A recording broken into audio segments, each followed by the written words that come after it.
अस्सलाम वालेकुम everyone. Fawad inverters पे आज से दूसरी सीरीज़ करते हैं। इन्वर्टर्स मुझे बताया बहुत सारे इन्वर्टर्स तो बहुत महंगे हो गए और बहुत ब्लैक हुए हुए हैं पिछले एक साल से, और जो प्राइसेस हैं वो डबल ट्रिपल हुई हैं जितने के वो लॉन्च हुए थे। उनका ताल्लुक इतना डॉलर से नहीं है जितना हाइप क्रिएट होने से हुआ कि जी जैसे सब ने ही वो लेने हो। इसका क्या हल है? ये वही चक्कर तो नहीं है जिस तरह अभी हीमो 6 सब ने लेने लॉन्गी के तो वो ऊपर जाने की कोशिश कर रहा था, उसी तरह ये इन्वर्टर्स का भी यही हाल तो नहीं है? देखें, इसमें बिल्कुल आपने सही आइडेंटिफाई किया है कि बजाय इससे कि हम कंपनी या इंपोर्टर या लोकल जो सोलर डीलर्स बैठे हुए हैं, बजाय इसके कि हम उनको बोलें कि उन्होंने प्राइसेस बढ़ा दी हैं, eight the end of the day तो कस्टमर ने बाय करना है।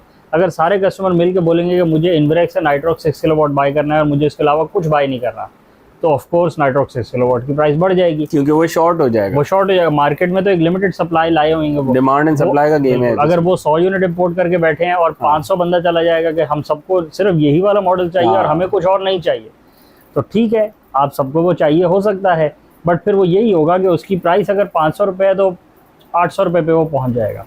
अगर आप सारे इस बात पे एग्रीड हैं और सेटिस्फाइड है कि हमने 800 रुपये पे करने हैं उसके, तो ठीक है, बिल्कुल ठीक अप्रोच है। बट ऐसा अगर आप सारे मिलके ये आइडेंटिफाई करें कि आप लेना क्या चाह रहे हैं, आप 6 किलोवाट का एक IP65 इन्वर्टर लेना चाह रहे हैं, अब उसमें आपने अपने प्राइस ब्रैकेट सेट करें कि मुझे भाई इतने रुपए में ये इन्वर्टर अगर मिल जाता है तो मेरे बजट में है और मुझे ये फीजिबल रहता है। अब उसमें अगर आपको इन्वेरेक्स से नाइट्रॉक्स 6 किलोवाट मिल रहा है तो आप उसको लें, कोई मसला नहीं है, अच्छा इन्वर्टर है। बट अगर उसकी प्राइस आज बढ़ी हुई है किसी भी वजह से, वो बेशक इम्पोर्टर ने बढ़ाई भी हो, वो सोलर जो भी डीलर हैं यहाँ पे उन्होंने बढ़ाई भी हो, या मार्केट में डिमांड ज़्यादा हो, सप्लाई कम हो, इंपोर्ट बंद हो, या वो आर्टिफिशियली ब्लैक में बिक रहा हो, वो जिस भी वजह से बढ़ा हुआ हो, एज अ कस्टमर आपकी रिस्पॉन्सिबिलिटी है कि आपने वो चीज़ जो ज़्यादा महंगी मिल रही है उसको छोड़ देना है। जितना आप उसको छोड़ेंगे उतने उसके प्राइसेस नीचे आएंगी, नॉर्मलाइज होंगी, जो एक्चुअल वैल्यू उसकी होगी वो वहाँ पे आएगी, वो फिर भी प्रॉफिटेबल होगी, क्योंकि कोई भी बंदा नुकसान में तो नहीं बेचेगा ना। तो मकसद ये है कि एज अ कस्टमर ये अब सारा की सारी रिस्पॉन्सिबिलिटी कस्टमर के ऊपर आती है कि वो अपने आप को अवेयर करे, अपनी इन्फॉर्मेशन में इजाफा करे कि इन्वर्टर्स की एक्चुअल प्राइस क्या है और कौन सा इन्वर्टर कितनी प्राइस ब्रैकेट में हो तो वो अग्रीएबल है। तो आप अगर कोई चीज़ ब्लैक में मिल रही है तो उसको छोड़ के उसका ऑल्टरनेट ले लें, क्योंकि ऐसा नहीं है कि किसी इन्वर्टर का ऑल्टरनेट पाकिस्तान में मौजूद ही ना हो और कोई एक ऐसा इन्वर्टर हो जो बिल्कुल बाकी सबको ऐसे बीट कर दे कि आप बोलेंगे इसके पीछे तो दीवाने हो जाना चाहिए। अच्छा, मेरा ख्याल ऐसे इन्वर्टर्स हैं जो टॉप नॉच के इन्वर्टर्स हैं, जिनको आप SMA कह सकते हैं, ये जेन्युइन फ्रोनियस जो है, पर उन बेचारों का इतना बुरा हाल है कि वो बिक ही नहीं रहे। बिल्कुल उल्टा हिसाब चल रहा है पाकिस्तान में, उनकी प्राइसेस और नीचे निचले उनकी प्राइसेस भी कम है और वो लोग ले भी नहीं रहे और उनका ऑल्टरनेटिव भी कोई नहीं है क्योंकि वो इतने अच्छे इन्वर्टर्स हैं। अच्छा, अगेन देखिए, जर्मन में भी ऐसा, पाकिस्तान में ऑल्टरनेट अभी मौजूद नहीं है, बट आपको भी पता है कि जर्मन अगर इन्वर्टर्स में जाते हैं तो SMA के अलावा भी ऑन इन्वर्टर्स में अवेलेबल हैं। बहुत सारे लोगों ने अपने एंड पे 200-500 इन्वर्टर्स मंगवाए थे और उनसे नहीं बिके और वो मार्केट में घूमते हैं।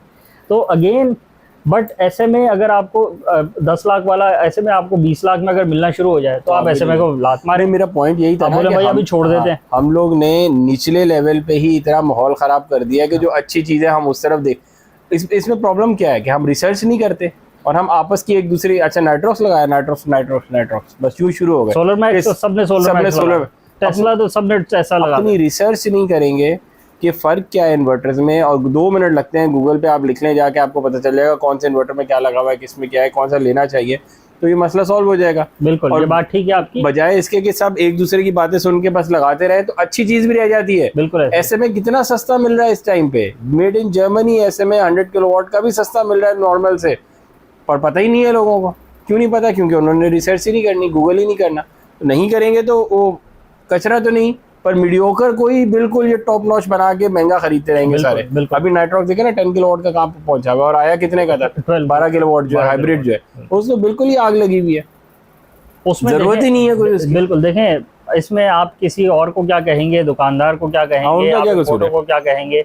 अगर सारे एक चीज़ के पीछे पड़ जाएंगे तो वो तो रेट बढ़ाएंगे, बड़ी सीधी सी बात है। आप अपने आप को स्मार्ट कर लें, आप वो चीज़ चूज़ कर लें जिसकी प्राइस नॉर्मल है। अगर नाइट्रॉक्स 8 किलोवाट आज सस्ता मिल रहा है और 12 किलोवाट बहुत महंगा मिल रहा है, तो अगर आपका 8 किलोवाट से गुजारा होता है तो आप 8 किलोवाट ले लें। अगर नाइट्रॉक्स के अलावा सोलर मैक्स का IP65 आपको अफोर्डेबल रेंज में मिल रहा है तो आप वो ले लें। किसी और थर्ड ब्रांड का अगर आपको मिल रहा है अफोर्डेबल प्राइस में तो आप वो ले लें। कोई किसी एक इन्वर्टर ने आपको कुछ डबल यूनिट्स तो बना के नहीं देते ना यार। एक आज अभी एक फ़ोन आया एक साहब का, वो कहते हैं, मेरा जो इंस्टॉलर है, मैंने उससे बात करी तो वो कहते हैं कि मैंने एक सोलर मैक्स लगाया 6 किलोवाट का और एक मैंने एक और इन्वर्टर लगाया, बाकी चीज़ें सेम थी। सोलर मैक जो है वो 6 यूनिट ज़्यादा बना रहा है। मैं कहा यार आप कैसे हो सकता है, जो यूनिट बनते हैं वो सोलर पैनल बनाता है, बिजली तो सोलर पैनल बनाता है ना, इन्वर्टर थोड़ी बनाता है। इन्वर्टर तो सिर्फ डीसी को एसी कर रहा है, तो इन्वर्टर कैसे 6 यूनिट एक्स्ट्रा बना सकता है रोज़ के? ये यहीं से ही बात मुझे समझ नहीं आ रही, तो अब आगे मैं उससे क्या बात करूँ।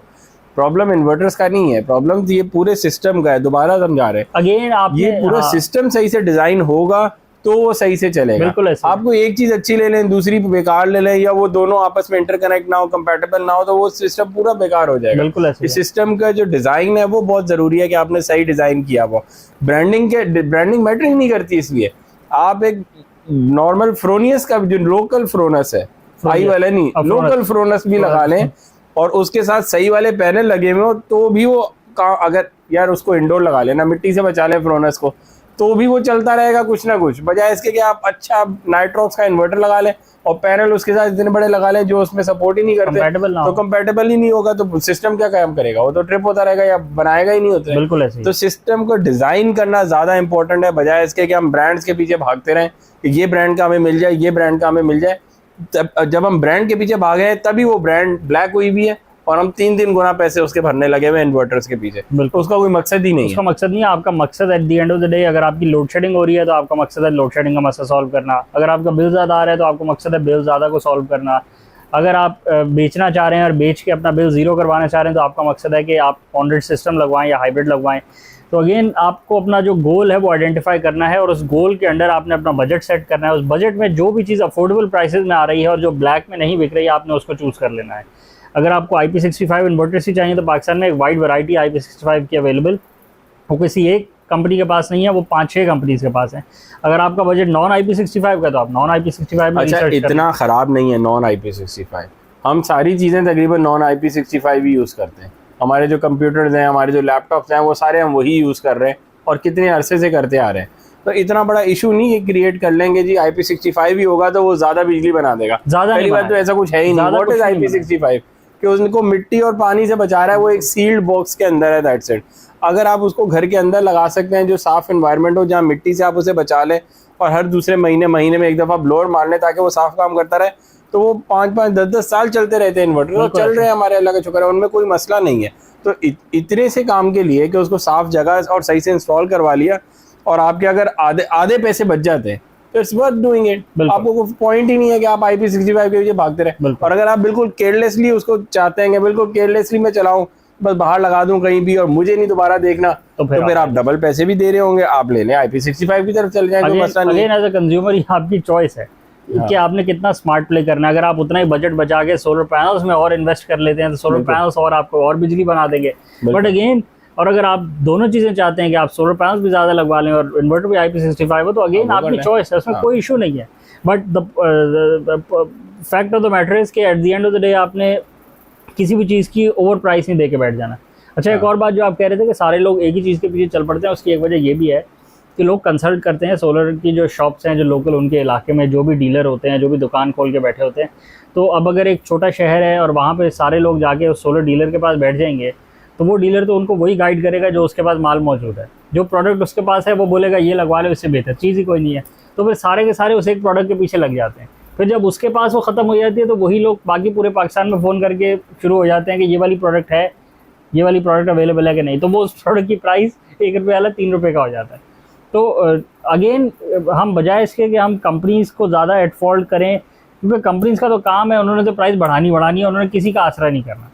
कस्टमर अपने आप को स्मार्ट कर लेगा तो अपने राइट्स को प्रोटेक्ट कर लेगा। बाकी कंपनी जो माल बेचने बैठी है उसको आप जो भी दे देंगे, वो अच्छा भी माल बेच देगी, वो बेकार माल भी बेच देगी। वो कम प्राइस में क्यों बेचेगी जब वो ज्यादा प्राइस में बेच सकती है? और जब लोग दे रहे हैं तो वो तो बेचेगी ना। और जब लोग स्मार्ट होना पड़ेगा। बिल्कुल, और जब लोग पैसे देना छोड़ देंगे एक्स्ट्रा, तो फिर ऑटोमेटिकली प्राइसेस नॉर्मलाइज हो जाएंगी और नॉर्मल प्राइस पे बिकना शुरू हो जाएंगे, जैसे हुआ है पैनल्स में। बिल्कुल एग्जैक्टली द सेम कंडीशन थी सोलर पैनल्स की, कि जब कंज्यूमर सी ग्रेड के सी क्लास पैनल्स के 130-140 रुपये देने को राजी था और कस्टमर ये भी पूछने को नहीं गवारा करता था कि मुझे दे क्या रहे हो, इसकी डॉक्यूमेंट्स क्या हैं, ये ब्रांड न्यू है या पुराना है, तो किसी को कोई फ़र्क नहीं पड़ता। हर कोई बेच रहा है, मार्केट में बैठा बेचने लगा हुआ है। और जब कस्टमर्स ने जाके अपनी क्वेरीज़ का आगाज़ किया और पूछना शुरू किया कि भाई ये क्या दे रहे हो, इसकी प्राइसिंग मुझे नॉर्मलाइज करके बताओ, इसकी डॉक्यूमेंट्स दो, ये ए ग्रेड है, बी ग्रेड है, सी ग्रेड है, तो मार्केट में ट्रेंड चेंज होना शुरू होगा कि जी कस्टमर्स अब ये वाला अब हल्का सामान नहीं ले रहे, कस्टमर्स तो मांग रहे हैं अच्छा सामान, चलो इस सामान को वापस वहीं भेजो जहाँ से ये आया था, अच्छा वाला सामान दोबारा निकाल लो, क्योंकि ए ग्रेड सामान की भी कोई कमी तो नहीं है ना, ऐसा तो नहीं है कि पाकिस्तान में ए ग्रेड खत्म हो गया। जिस क्वांटिटीज में इंपोर्ट किया था और फिर जिस तरह रेट्स को आग लगाई तो वो बिका तो कुछ भी नहीं ना किसी का, तो माल तो वो भी मौजूद था, बट कस्टमर सी ग्रेड ले रहा था तो क्यों कोई ए ग्रेड बेचेगा। सही बात है।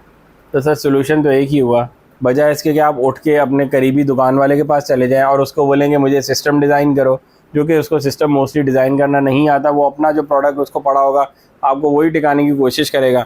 आप आराम से घर पे बैठे गूगल करें, उसमें लिखेंगे what are the best inverters in Pakistan, on grid या off grid, what are the best panels in Pakistan, जो चाइनीज़ लिस्ट खुलेगी आपकी टॉप टियर 1 की, आप उनमें से चूज़ करें पहले, उसके बाद उस दुकानदार के पास जाएं और उसको बोले मुझे ये 2 चीज़ें चाहिए, ये तुम्हारे पास हैं तो मुझे दे दो, नहीं है तो मैं किसी और के पास चले जाता हूँ, और प्राइसेस उसकी ऑनलाइन भी आपको पता चल जाएंगे, आपको एक आइडिया हो जाएगा अगर आपकी इतनी इस रेंज में चल रहा है। मोस्टली जो ऑनलाइन प्राइसेस भी हैं ये भी पुरानी प्राइसेस हैं, बिल्कुल लेटेस्ट अपडेट नहीं होती, तो आपको जो प्राइस मिलेगी ना वो मुनासिब ही मिल रही होगी, उसके आसपास में आपको मार्केट में मिल जाएगा, तो दैट इज़ फेयर एनफ। तो ये दिस इज़ द वे कि आपने सोलर पैनल किस तरह ख़रीदने, बजाय इसके कि आप अपने सर से बात उतारे और बोले बस मैं दुकान पे जाके बैठ जाता हूँ, मैं उसको बोलूँगा वो मुझे सब बना देगा, वो आप ही वो हमें ही बनाए जा रहे हैं असल में दुकान वाले से, वो सिस्टम तो नहीं बनाएगा, वो सिस्टम तो बनाना नहीं आता, वो हमें बना देता है कि मेरे पास जो सामान है मैं वो टिका देता हूँ, मेरा क्या जा रहा है, मैं तो सामान निकल जाएगा। और सामान वो है, मोस्टली सामान वो है जो लोकल यहाँ पे जिन्होंने अपनी ब्रांडिंग करके बेच रहे हैं और वो स्कीम देते हैं 100 पे 10 फ्री, 100 पे 10 20 फ्री, तो ये वो वाला सामान है कि मैं जैसे करियाने में होता था कि आप 10 क्रेट उठा लें पेप्सी के तो आपको साथ 2 फ्री दे देता था, तो यहाँ भी यही चल रहा है। जो लोकल ब्रांडिंग वाले इन्वर्टर्स हैं वो यही कर रहे हैं कि 100 इन्वर्टर उठा लो मुझसे 3 किलोवाट 5 किलोवाट के, 10 में तुम्हें फ्री दे दूंगा। यार ये उसमें स्कीम आती है, ये स्कीम वाला माल है, तो ये तो पेलू माल है, मतलब बिल्कुल ही पेलू माल के 2 टिकाऊ लोगों को बेचारे के साथ जो होगा देखी जाएगी। कंटेनर क्यों लेना यार, आप पैसे दे रहे हैं इम्पोर्टेड सामान के जो बाहर से आ सकता है, आप उस वाले के पैसे दे रहे हैं और यहाँ आप हत्थे चढ़ गए दुकान वाले के जो आपको बिल्कुल ही पेलने वाला सामान दिया जा रहा है। तो थोड़ा सा स्मार्ट बने, इन्वर्टर्स में भी बहुत हालात ख़राब हैं, रिसर्च करके जाएंगे, कोई बेवकूफ़ नहीं बना सकता आपको। अपनी रिसर्च किए बगैर, अपना काम किए बगैर, बिल्कुल नॉलेज के बगैर जाके दुकान वाले के आगे बैठ जाएंगे तो सर यही होगा, फिर कर देगा आगे आपको। वो दोनों हाथों से आपको रगड़ देगा, क्योंकि कुछ नहीं पता लोगों को कि क्या चीज़ लगानी है। तो किसी पे भी एतबार नहीं करने गए, अपनी रिसर्च करें, आपको पता हो बात, उसके बाद आप अगले को बोलें, आपको फौरन समझ आ जाएगी ये माल बेच रहा है या फिर इसको भी कुछ पता है। बहुत आसान सा हाल है। बिल्कुल। और अपनी जो आपकी रिसर्च है ना वो 4-5 जगह से वेरीफाई करें, किसी भी एक प्लेटफॉर्म पे, किसी भी एक यूट्यूब चैनल के पीछे लग जाएं, किसी भी एक वेबसाइट के पीछे लग जाएं। आप गूगल पे एक वेबसाइट खोल के बोलेंगे इसके सारा डेटा ठीक है, नहीं ऐसे नहीं होता। आप 4-5 जगह से उसको क्रॉस चेक करें। एक दुकान से रेट क्यों ले रहे हैं आप, 5-6 दुकानों से रेट लें, आप 5-6 डीलर से रेट लें।